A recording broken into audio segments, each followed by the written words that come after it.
Hello అండి, నేను మీ భాగ్య. ఏమండోయ్, ఇది విన్నారా? ఇప్పుడంటే ప్రత్యేకమైన రోజు వస్తే చాలు సెల్ఫీ తీసుకోవడం, స్టేటస్ పెట్టడం, ఓ ఇన్స్టా రీల్ చేయడం. కానీ మా 90s కిడ్స్ కాలంలో ఆగస్టు 15 అని వినగానే హృదయం ఆహ్లాదంగా మారేదండి. ఆ రోజులో ఆగస్టు 15 అంటే పెద్ద సందడే. అసలు మొదటి వారం నుంచే స్కూల్లో ఉత్సాహం మొదలయ్యేది. ఎన్ని పోటీలు నిర్వహించేవారో. పరుగు పందాలు, కథలు, పాటలు, నాటకాలు, గేయాలు. అబ్బో, స్కూల్ మొత్తం ఉత్సాహకరంగా మారిపోయేది. ఇప్పుడైతే చదువు ఒక్కటే, కానీ అప్పట్లో చదువు, ఆటలు, కళలు అన్ని సమానంగా సాగేవి. మొత్తం వేడుకల హైలైట్ ఏంటో తెలుసా? క్లాస్ రూమ్ డెకరేషన్ అండి.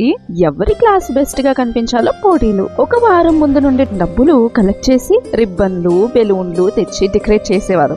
ఓహో, ఎంత బిజీగా ఉండేవాళ్ళమో. 14వ తారీఖు మధ్యాహ్నం తర్వాత పాఠాలెక్కడా, అంతా decoration time, team work, fun. ఇక ఇంటికి వెళ్ళాక హడావిడి మొదలు. యూనిఫామ్ రెడీ ఉందా, షూస్ మెరుస్తున్నాయా, అన్ని చూసుకుంటూ ఉండేవాళ్ళం. అమ్మా నాన్న రేపు తెల్లవారుజామునే లేవాలి, పడుకో అని చెప్పి పడుకోబెట్టేవారు.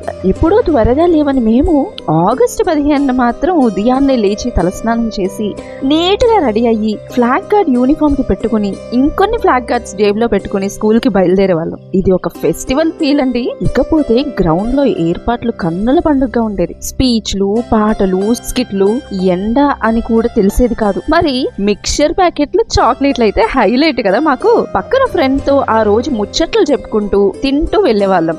ఇంటికి వచ్చాక జై, ఖడ్గం, దిల్సే లాంటి దేశభక్తి సినిమాలు ఫ్యామిలీతో కలిసి చూసేవాళ్ళం. ఇది ఇంకో హైలైట్. చాలా మారిపోయింది కాలం, కానీ ఆ చిన్ననాటి జ్ఞాపకాలు మాత్రం ఎప్పటికీ అద్భుతమే. కాలం ఎంత మారినా ఆగస్టు 15 మీద ఉన్న ప్రేమ మాత్రం 90s కిడ్స్ కి ఎప్పటికీ సేమేనండి. ఇలాంటి మరెన్నో ముచ్చట్లు 90s కిడ్స్ గురించి వినాలనుకుంటున్నారా? అయితే మా ఛానల్ ను సబ్స్క్రైబ్ చేసుకోండి.